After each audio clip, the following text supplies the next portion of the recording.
नमस्कार दोस्तों, स्वागत है आपका स्टडी ग्लोस पे। देखिए, इस वीडियो में हम चर्चा करेंगे समान नागरिक संहिता के बारे में, यूनिफॉर्म सिविल कोड के बारे में। इसमें हम यूनिफॉर्म सिविल कोड के बारे में जानेंगे, साथ ही इसके क्या फ़ायदे हो सकते हैं, विरोधियों का क्या तर्क है। काफ़ी कुछ आपको जानने को मिलेगा इस वीडियो में, और लास्ट में आपको ये डिसाइड करना है कि क्या भारत को वास्तविकता में, रियलिटी में यूनिफॉर्म सिविल कोड की ज़रूरत है या नहीं है, भारत को क्या नीड है समान नागरिक संहिता की। ये चीज़ आपको लिखनी है कमेंट बॉक्स में। अपनी जो राय है वो आप इस चीज़ के ऊपर कमेंट बॉक्स में ज़रूर लिखें। बहुत कुछ आपको जानने को मिलेगा। इसे प्रेजेंट करता हूं मैं, मेरा नाम है सौरभ स्वामी।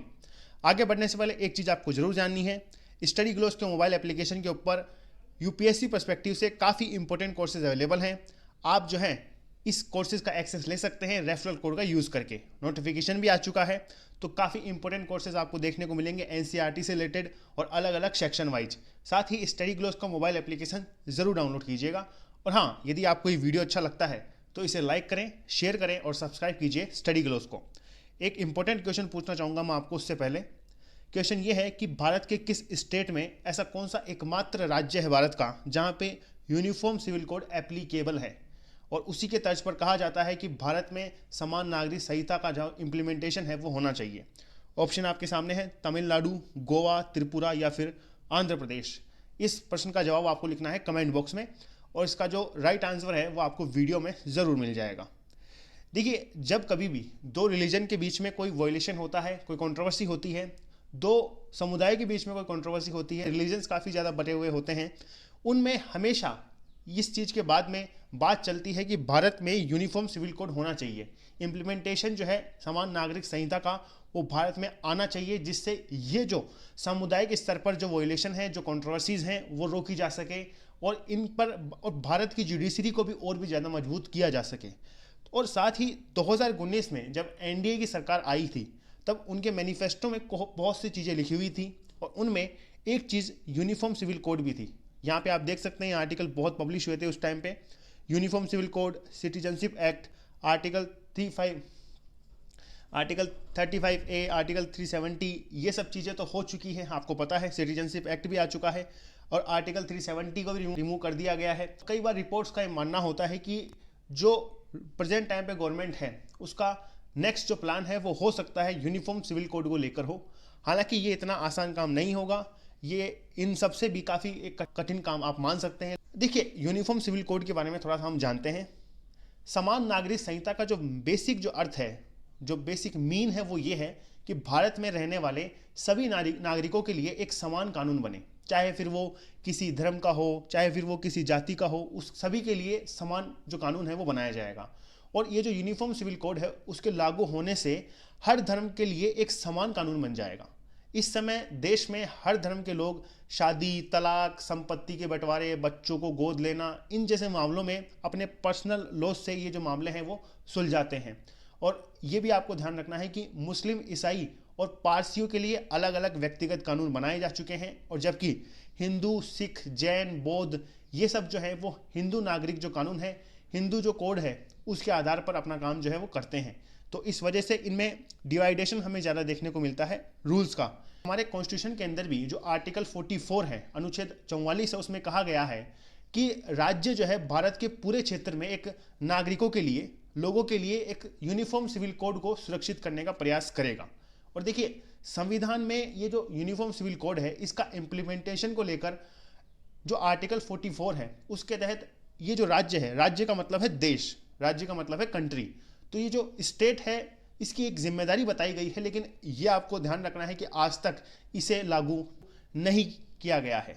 तो इस वजह से काफ़ी बार बातें चलती हैं कि भारत को वास्तव में ज़रूरत है, क्योंकि आज़ाद होने के बाद भी, इतने सालों बाद भी भारत इस चीज़ को इम्प्लीमेंट नहीं कर पा रहा है।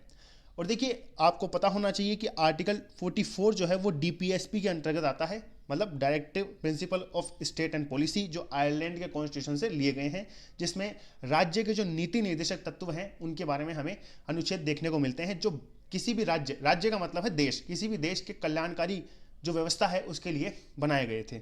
और आर्टिकल 37 जो अनुच्छेद 37 है उसमें ये भी कहा गया है कि ये जो डीपीएसपी जो है, ये जो राज्य के नीति निदेशक तत्व है, ये जो है नॉट एनफोर्सेबल होंगे बाय द एनी कोर्ट, मतलब ये जो है न्याय संगत नहीं हो सकते, लेकिन उसमें निर्धारित सिद्धांत सभी शासन में कहीं ना कहीं फंडामेंटल आप मान सकते हैं। तो ये इस वजह से काफ़ी इंपॉर्टेंट आप अनुच्छेद मान सकते हैं हमारे भारतीय संविधान के। इसकी हिस्ट्री यदि हम जानने की कोशिश करें तो यूनिफॉर्म सिविल कोड की जो एक अवधारणा है वो औपनिवेशिक काल में, कॉलोनियल जो पीरियड था उसमें भारत में विकसित हुई थी, जब ब्रिटिश सरकार ने वर्ष 1835 में अपनी एक रिपोर्ट प्रस्तुत की जिसमें विभिन्न विषयों पर, जैसे अपराध हुआ, साक्ष्य या फिर अनुबंधों पर जो भारतीय कानून है उनकी संहिताकरण, उनका एक आप ये मान सकते हैं उनको एक फिक्स कोड में लाने की जो प्रयास है वो किया गया था, उसके ऊपर जो बल है वो दिया गया था। हालांकि ये माना जाता है कि इस रिपोर्ट में हिंदू और मुसलमानों के जो व्यक्तिगत कानून हैं इनको एक रूपता से बाहर रखने की सिफारिश की गई थी, मतलब इनके ऊपर जो यूनिफॉर्मिटी है उनको लागू न करने की बात कही गई थी। लेकिन शुरुआत जो है वो 1835 में हमें देखने को मिलती है समान नागरिक संहिता की, और ब्रिटिश शासनकाल में इसे इम्प्लीमेंट करने की काफ़ी ज़्यादा बात चलाई गई थी। लेकिन उसके बाद की यदि हम बात करते हैं, जब भारत आज़ाद होने वाली स्थिति में था तो ब्रिटिश शासन के अंत में जो व्यक्तिगत मुद्दे थे उनसे निपटने वाले कानूनों की संख्या में वृद्धि के कारण सरकार ने 1941 में BN राव जो कमेटी है उसे स्थापित करने का फैसला लिया, जो स्पेसिफिकली इन चीज़ों के ऊपर काम करने के लिए बनाई गई थी एक कमेटी। इन सिफारिशों के आधार पर हिंदू, बौद्ध, जैनी और सिखों के उन सबको मिलाकर कुछ सालों बाद में 1956 में ये जो कोड बिल है, हिंदू कोड बिल, वो बना दिया गया। तो हिंदुओं के लिए पर्टिकुलर वो चीज़ें आप मान सकते हैं, और मुस्लिम पर्सनल लॉ जो है वो वहाँ से काम करते हुए आ रहा है और आज भी काम कर रहा है। तो भारत में दो धर्मों के लिए अलग अलग कानून है जुडिशरी सिस्टम के आधार पर भी। मुसलमानों के लिए, ईसाइयों के लिए, पारसियों के लिए अलग अलग पर्सनल लॉज थे और आज भी वो काम कर रहे हैं, जिनकी वजह से हमें काफ़ी समस्या जो है जुडिशरी सिस्टम में स्पेसिफिकली देखने को मिलती है, क्योंकि इस तरह के जो केसेस हैं वो high court, supreme court challenge किए जाते हैं। देखिए, कानूनों की ये जो एकरूपता है उसे लाने के लिए विभिन्न जो अदालत हैं, डिफरेंट जो अदालतें हैं, इन्होंने अक्सर अपने फैसलों में, अपने जो रिजल्ट्स हैं उनमें ये कहा है, अपने जजमेंट्स में, कि सरकार को यूनिफॉर्म सिविल कोड जो है वो सुनिश्चित करने की जो डायरेक्शन है उसमें काम करना चाहिए यदि भारत में जुडिशरी को मजबूत करना है, तो भारत में जो सोसाइटी है उसको डेवलप करना है तो। लेकिन अब तक ये सब चीज़ें पॉसिबल नहीं हो पाई है। तो एक काफ़ी इंपॉर्टेंट इन्फॉर्मेशन है और ये हमारे क्वेश्चन का आंसर भी है। देखिए, गोवा जो है वो भारत का इकलौता ऐसा राज्य है जहां पर 1962 से यूनिफॉर्म सिविल कोड लागू है। तो यहाँ पे उस प्रश्न का जो उत्तर होगा वो होगा गोवा। और देखिए, बहुत से लोग अभी भी ये सब चीज़ें नहीं जानते हैं कि गोवा में रहने वाले भारतीय जो हैं वो गोवा में पंजीकृत जो विवाह होता है उसके बाद में कहीं और शादी नहीं कर पाते। गोवा में जो लागू एक समान नागरिक संहिता है वो बेसिकली जो पोर्टुगीज़ थे, जो पुर्तगाली थे, उनकी जो यूनिफॉर्म कोड थी उनके आधार पर लागू की गई थी, क्योंकि आपको पता है कि को फ्रीडम मिली थी 1961 में। तो उससे पहले पोर्टुगीज़ की जो कोड है यूनिफॉर्म सिविल कोड वो लागू थी, और पोर्टुगीज़ ने, जो पुर्तगाली थे, इन्होंने 1867 में 1867 में ये कोड जो है वो इम्प्लीमेंट किया था। तब से ये गोवा में चलता आ रहा है और उसी के आधार पर कुछ संशोधन करके अभी भी गोवा में ये सब चीज़ें चल रही हैं। जो पॉलीगेमी होती है, बहुविवाह, उसके ऊपर प्रतिबंध है। बहुत सी चीज़ें इस कोड में शामिल है। तो भारत में प्रेजेंट टाइम पे इकलौता ऐसा राज्य है गोवा जहाँ पे यूनिफॉर्म सिविल कोड अच्छे से काम कर रहा है। और साथ ही देखिए, भारत के अलावा बहुत से ऐसे देश हैं जिसमें uniform civil code already implemented है। जिसमें कौन कौन से देश हैं? इनमें अमेरिका है, आयरलैंड है, पाकिस्तान है, बांग्लादेश, इवन पाकिस्तान में भी यूनिफॉर्म सिविल कोड है। Bangladesh, Malaysia, Turkey, Indonesia, Sudan, Egypt, ऐसे देश हैं जिन्होंने ये जो यूनिफॉर्म सिविल कोड है उसे लागू कर दिया है। हालांकि कुछ जो ह्यूमन राइट ऑर्गेनाइजेशन है वो इन देशों की ये जो यूनिफॉर्म सिविल कोड वाली जो व्यवस्था है उससे सहमत नहीं माने जाते हैं। लेकिन फिर भी एक चीज़ जो बहुत इंपॉर्टेंट है कि हमें ज़रूरत क्यों है यूनिफॉर्म सिविल कोड की, वो समझना बहुत ज़रूरी है। हमें क्यों ज़रूरत है इस समान नागरिक संहिता की? देखिए, सबसे पहला जो पॉइंट है वो ये है कि अलग अलग धर्मों के अलग अलग कानून जो है वो जुडिशरी सिस्टम के ऊपर काफ़ी ज़्यादा बोझ डालते हैं। काफ़ी कठिन हो जाता है किसी भी केस को सोल्व करना। इस वजह से आपने देखा होगा केसेस को सोल्व करने में बहुत समय लग जाता है। और ये जो यूनिफॉर्म सिविल कोड है उसके लागू होने से ये समस्या जो है वो दूर हो जाएगी और अदालतों में वर्षों से लंबित जो मुकदमे हैं, जो केसेस हैं, वो जल्दी से जल्दी उनके ऊपर फैसला आना शुरू हो सकता है यदि ये चीज़ इंप्लीमेंट हो जाती है। तो दूसरा पॉइंट ये कहा जाता है कि विवाह, तलाक, गोद लेना और संपत्ति का बंटवारा, इन सभी के लिए समान कानून होगा, चाहे वह किसी धर्म से हो, चाहे वह किसी समाज से हो। वर्तमान में इनके लिए, सबके लिए पर्सनल लॉज हैं, तो कहीं ना कहीं काफ़ी प्रॉब्लम्स जो है वो झेलनी पड़ती है सभी को। और तीसरा जो इम्पोर्टेंट पॉइंट है वो ये है कि समान नागरिक संहिता मतलब यूनिफॉर्म सिविल कोड की जो अवधारणा है वो ये है कि सभी के लिए कानून में समानता होगी। इससे राष्ट्र की जो यूनिटी है, जो नेशनल यूनिटी है, उसमें डेवलपमेंट होगा और वो देश को मजबूत करेगी। देश में हर भारतीय पर एक समान कानून लागू होगा, जिससे देश की जो राजनीति है उसमें सबसे ज़्यादा सुधार होने की उम्मीद जो हम जगा सकते हैं। ये कुछ इंपॉर्टेंट पॉइंट है जिनकी वजह से आप ये मान सकते हैं कि हमें क्यों ज़रूरत है यूनिफॉर्म सिविल कोड की। अच्छा, यदि यूनिफॉर्म सिविल कोड इम्प्लीमेंट हो जाता है तो हमें क्या फ़ायदा हो सकता है, ये जानना भी ज़रूरी है। देखिए, सबसे पहला जो प्रॉफिट होगा वो होगा सिंप्लीफिकेशन ऑफ लॉ।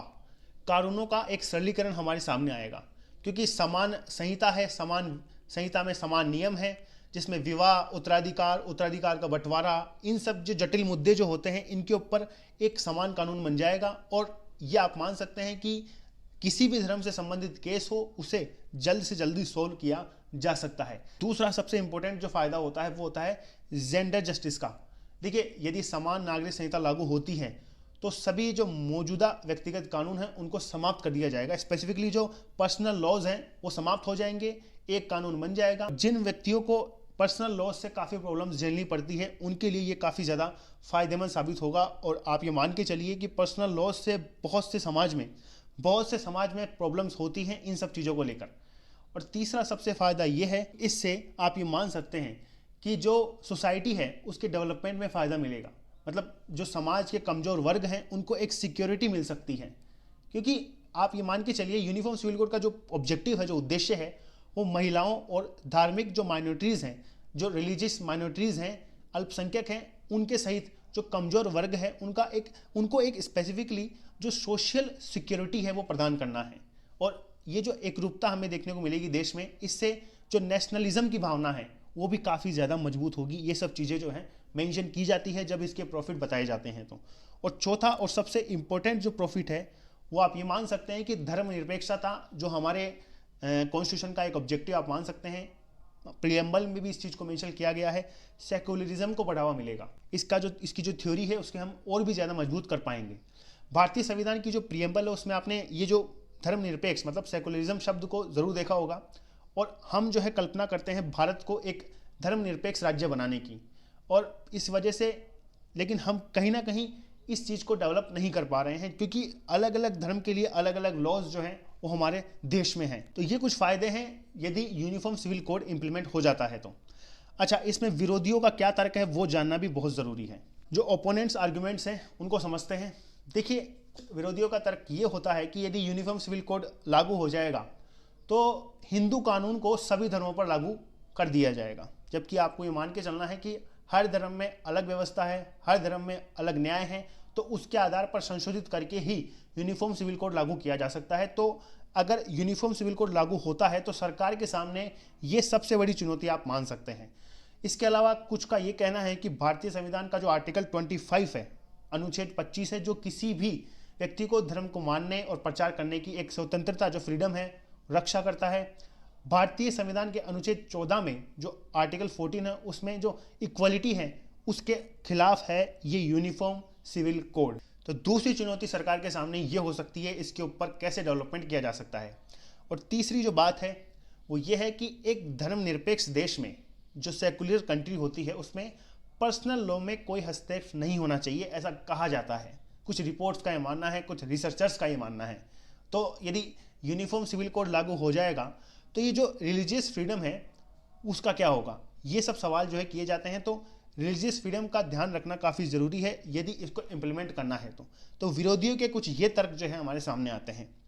तो अब आपको डिसाइड करना है, कमेंट बॉक्स में आप अपनी राय जो है वो ज़रूर लिखें कि क्या वास्तव में भारत को यूनिफॉर्म सिविल कोड की ज़रूरत है या नहीं है। मैंने आपको सारी चीज़ें बताई हैं यहाँ पे, आपकी राय कमेंट बॉक्स में ज़रूर लिखें, बहुत ज़रूरी है उसे जानना।